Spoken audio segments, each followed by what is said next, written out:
Bom dia, queridos. Tudo bem com os senhores? Gente, vamos lá. Como vocês estão? Todos bem? Espero que sim. A gente está meio confinado aí já fazem alguns dias, né? Vai fazer uma semana amanhã. Mas, enfim, as coisas só pioram e eu espero que tudo passe em breve. Galera, eu tô montando essa videoaula aí pra vocês, pra gente continuar a matéria que a gente estava vendo em sala de aula e dar início ao módulo 3, nessa aula especificamente falando, tá? Vamos lá. Para isso, a gente precisa voltar um pouquinho lá atrás e revisar algumas coisas. Nós, esse ano, no 7º ano, nós recebemos o material e vimos que esse material começava lá em Cruzadas, né? Vocês se lembram que a gente começou as aulas um pouquinho lá atrás, porque no final do ano passado a gente tinha parado em crise e queda do Império Romano, né? Bem... Nessa aula específica, a gente vai falar da construção do Estado moderno, então das monarquias modernas, que a gente falou um pouquinho na nossa última aula. Antes da gente lembrar, antes da gente começar a falar sobre isso, nós precisamos lembrar alguns aspectos que nós trabalhamos nas aulas passadas, né? Por exemplo, nós vimos lá, no começo do ano, o início do feudalismo. Então nós aprendemos a estrutura desse feudalismo, como funciona um feudo e quais são, digamos que, as características desse sistema feudal. Para a gente entender a construção do Estado moderno, nós temos que voltar lá atrás e analisar de novo o renascimento comercial e urbano, frente principalmente à decadência do feudalismo. Então nós sabemos que, quando nós temos a crise do século XIV acontecendo, essa crise do século XIV vai enfraquecer o feudalismo, principalmente, que já estava em decadência há um bom tempo, quando a gente viu lá o começo das cruzadas e a criação das novas rotas comerciais. Quando a gente tem o ressurgimento do comércio acontecendo, nós temos o feudalismo decaindo, né, frente a isso. Bem, vamos lá. Estrutura feudal. Nós sabemos que o feudo é composto basicamente por um senhor feudal e relações sociais baseadas na suzerania e na vassalagem. Então nós podemos dizer que essas relações sociais são baseadas em juramentos de fidelidade, né, em outras palavras. Vamos lá. Quando nós temos a crise do século XIV um pouquinho mais tarde, nós já temos o começo do processo de decadência do feudalismo e essa crise do século XIV vai dar fim a isso. Por quê? Porque as condições de vida nos feudos já não são tão boas frente a isso, nós já temos uma melhora na qualidade de vida da cidade, uma vez que nós já temos o renascimento comercial urbano e grande parte da economia fica centralizada nas cidades. E quando nós temos as guerras de reconquista, nós falamos muito pouco delas, e a gente vai aprofundar um pouquinho aqui, né? O que foram as guerras de reconquista? Guerra de reconquista foi quando os povos europeus, principalmente ibéricos, então de Espanha e Portugal, que hoje são Espanha e Portugal, mas até então era Reino de Leão, Castela, Aragão, Navarra e Granada, queriam expulsar os mouros ou os muçulmanos da Península Ibérica, certo? Frente a isso, eles travaram uma série de guerras com o intuito de expulsá-los. Então, principalmente pelo Estreito de Gibraltar, que fica lá embaixo, no sul da Península Ibérica, né? Na passagem, digamos, no estreito que fica entre a Península Ibérica, a Europa, e o norte da África, certo? Ali onde ficava Cartago, que a gente estudou no ano passado com os romanos. Galera, enfim, essas guerras de reconquista levaram a grandes transformações na região da Península Ibérica, principalmente com a retomada de terras que pertenciam aos muçulmanos e agora a construção de alguns estados de modelos diferentes, como o Condado Portucalense, que é o primeiro deles, e a gente vai aprofundar nisso depois. Bem, vamos lá. Vamos agora retomar a nossa aula passada. O que é Estado moderno? Estado moderno, basicamente, é uma estrutura de Estado-nação, ou seja, é a unificação da moeda, do território e tudo isso, que cria um país. Digamos que quando nós tínhamos o feudalismo, nós tínhamos a descentralização política, ou seja, o poder ele não ficava centralizado nas mãos de uma pessoa, mas sim nas mãos dos senhores feudais em cada feudo específico. A partir do momento da formação do Estado moderno, formação dos países, nós vamos ter uma centralização política, ou seja, os países agora os territórios agora vão começar a se juntar e formar países. Países com o controle de uma única pessoa, o rei. Então vão começar a ser formados novos reinos com centralização política e unificação territorial, unificação da moeda, unificação dos impostos, das medidas e tudo por diante, assim por diante, né? Vamos lá, galera. Eu mandei para vocês um documento no plural e esse vídeo vai estar postado também junto com esse documento com as principais características desse Estado moderno e as justificativas para que ele fosse criado, principalmente com bases absolutistas, ou seja, com a centralização do poder nas mãos de uma única pessoa. Eu vou pedir para que vocês abram a apostilinha de vocês que eu estou aberta aqui, lá na página 251, e que vocês analisem comigo essa aula junto com a página 251, junto com o módulo 3, né? E a gente, por último, vai fazer esses exercícios do módulo 3 aí, lá no grupo de vocês, em conjunto. Galera, vamos lá. Se vocês abrirem aí na página de vocês, vai estar falando da construção do Estado moderno e do modelo absolutista e como ele acontece. Basicamente, essa construção desse novo Estado moderno acontece a partir de uma aliança. Aliança essa que eu disse na última aula para vocês, entre rei, nobreza e burguesia. Então, digamos que o rei vai garantir a estabilidade territorial e a unificação de tudo. Ele vai valorizar principalmente o comércio, então ele vai, digamos que, atuar juntamente com a burguesia e ele vai, digamos que, dar poder político à nobreza. E é exatamente por isso que nós temos essa aliança. O rei dá legitimidade, dá estabilidade, aliás, a nobreza incorporada ao Estado tem poder político e garante a estabilidade do rei, garante a legitimidade do rei, faz com que ninguém o questione, uma vez que quem está abaixo dele é exatamente essa nobreza. E por último, a burguesia, que vai, digamos que, financiar todo esse Estado e financiar o rei também, uma vez que ela tem uma relação direta com o rei, que vai facilitar na manutenção do território e, por outro lado, enriquecer junto com essa burguesia as duas frentes, né? Vamos lá. E a igreja, por um outro lado, que vai garantir também a estabilidade com uma ideia de que o rei teria poder divino, certo? Lembra que a gente trabalhou os faraós e o Egito Antigo lá atrás? Seria essa mesma ideia, né? Claro, não nos mesmos moldes de um Deus na Terra, mas ainda assim um caráter divino, como se ele fosse escolhido pelos deuses, certo? Vamos lá. E nós chegamos às características do Estado moderno. Quais são as características do Estado moderno? Primeiro, centralização do poder nas mãos do rei.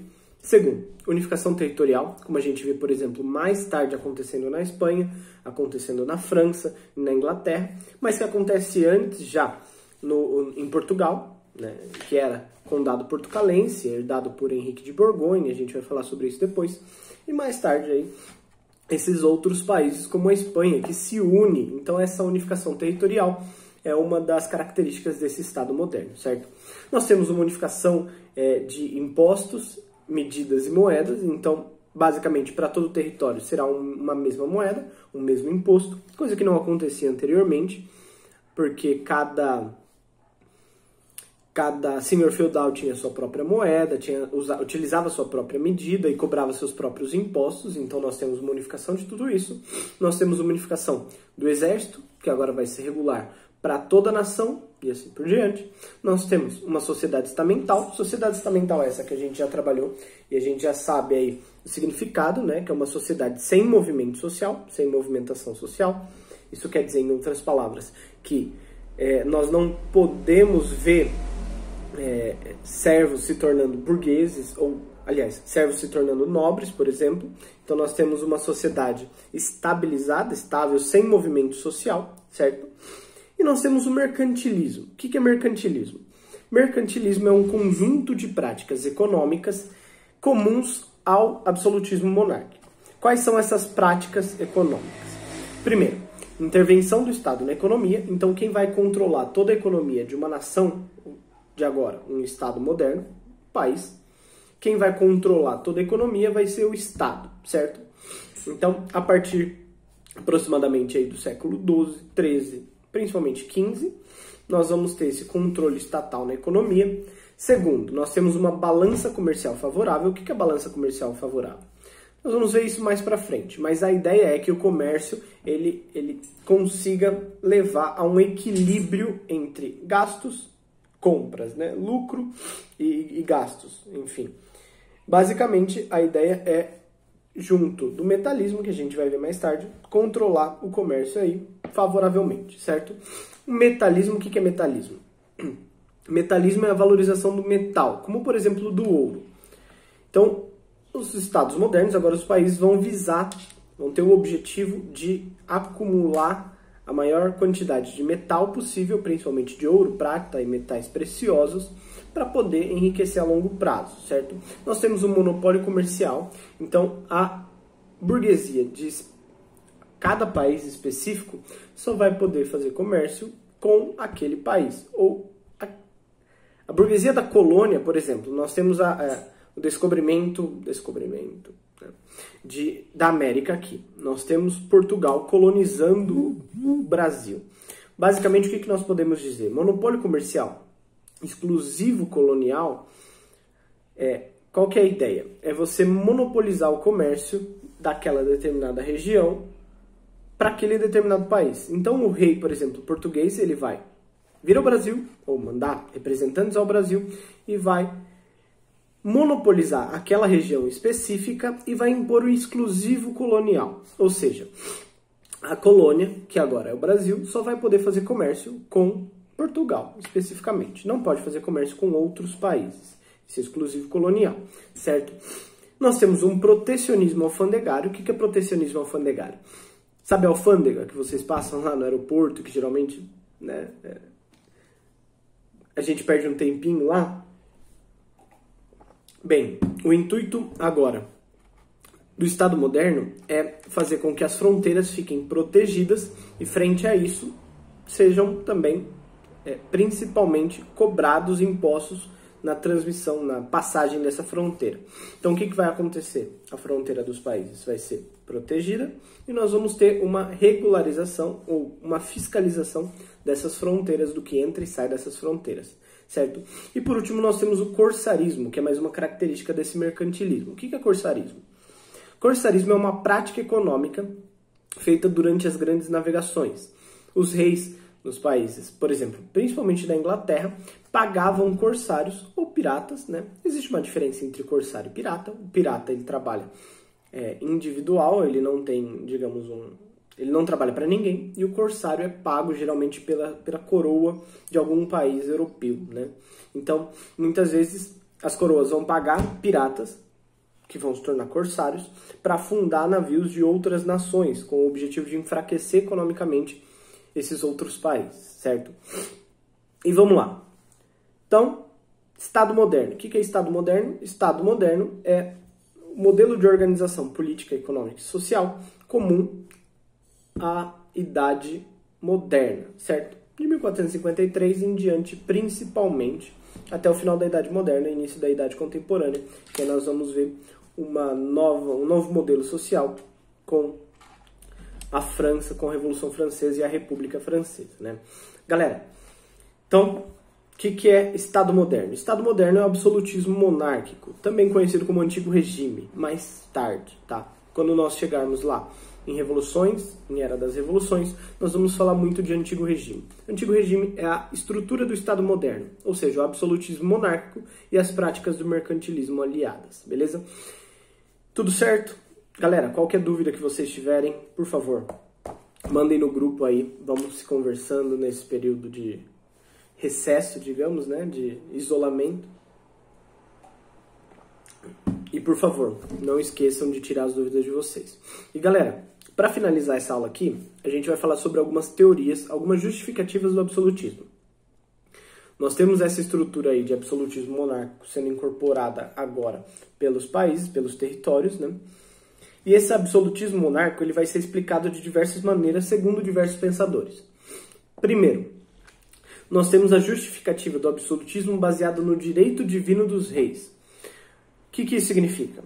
Alguns pensadores daquele período específico, do século XV e XVI, como Bossuet e Bodin, eles vão defender que o rei fosse o representante do Deus na Terra. Ou seja, que ele não deveria ser, primeiro, questionado, que ele deveria ter o poder centralizado nas suas mãos, certo? Essa era uma das justificativas do poder nas mãos do rei. A segunda teoria é a teoria maquiavélica. Qual que é a teoria maquiavélica? Um dos nossos próximos assuntos vai ser renascimento cultural ai meu Deus, esqueci.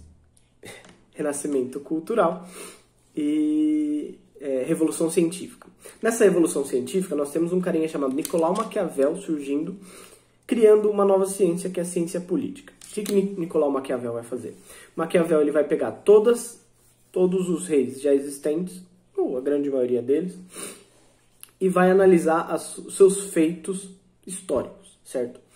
Vai analisar a atitude de cada rei e vai criar, digamos que, um guia de como ser um bom príncipe, um bom rei, no seu livro Príncipe, que até hoje é lido pela grande maioria das pessoas que desejam ser líderes aí nas suas áreas, enfim.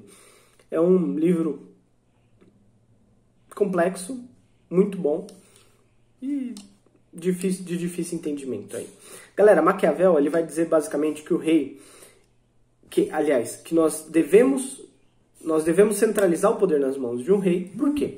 Porque o sonho de Maquiavel é ver a Itália centralizada, ou seja, a Itália unificada.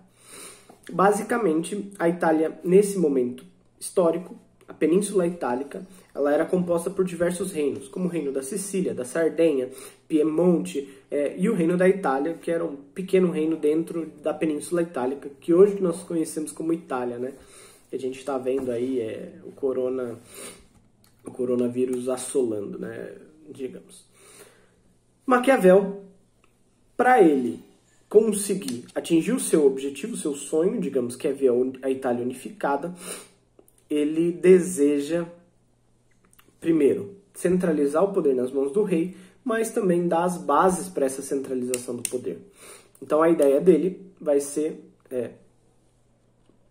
dar todos os moldes necessários, todas as características necessárias que um rei deve ter e todas as medidas que ele deve tomar para ser um bom rei e para ter, primeiro, conquistar e segundo, manter o poder dentro desse determinado território, certo? Maquiavel ele vai dizer, entre outras coisas, por exemplo, que o bem sempre que possível, o mal se necessário. Então, o rei ele não deve se deixar levar por nenhuma moral ou ética já construída para se manter no poder, mas sim fazer o que ele acha necessário e o que for de fato necessário para que ele possa se manter no poder. Então, a ideia para ele é que o melhor governante da região específica do território ele deve ter a disposição para enfrentar as circunstâncias que se apresentam em seu caminho. Então, ele não deve depender da sorte ou da fortuna dos romanos lá, né? Deusa fortuna, certo? E por último, nós temos a teoria hobbesiana. O que é Hobbes? Thomas Hobbes é um pensador iluminista e da Revolução Científica lá. Pensador esse que vai criar um novo modelo de pensamento e vai dizer que os homens são como máquinas que funcionam a partir do seu próprio objetivo, certo? Basicamente, o que ele quer dizer? Ele quer dizer que o homem é mau e ele precisa de uma ameaça constante de punição para inibir os seus desvios morais e éticos, certo? Então, em outras palavras, uma das frases mais conhecidas dele é que o homem é o lobo do homem. Ele vai dizer que o homem é mau e que ele precisa de alguém que iniba esses seus desvios comportamentais, certo? Qual que é a ideia? Para ele, o modelo político correto é o absolutismo monárquico, ou o que a gente está vendo aqui de Estado moderno, a centralização do poder nas mãos de um rei, porque essa centralização do poder dá ao Estado, ou ao rei especificamente falando, o poder da violência. Então ele vai poder utilizar dessa violência para inibir as atitudes erradas, né, ou errôneas desses homens dentro do seu contexto. Certo? Espero que vocês estejam bem, espero que tenham entendido. Por hoje é isso. Qualquer dúvida que vocês tiverem, por favor, mandem no WhatsApp e postem no plural também. Esse vídeo vai estar lá no plural e eu mando no grupo de vocês, beleza? Beijo no coração, até breve. Saudades.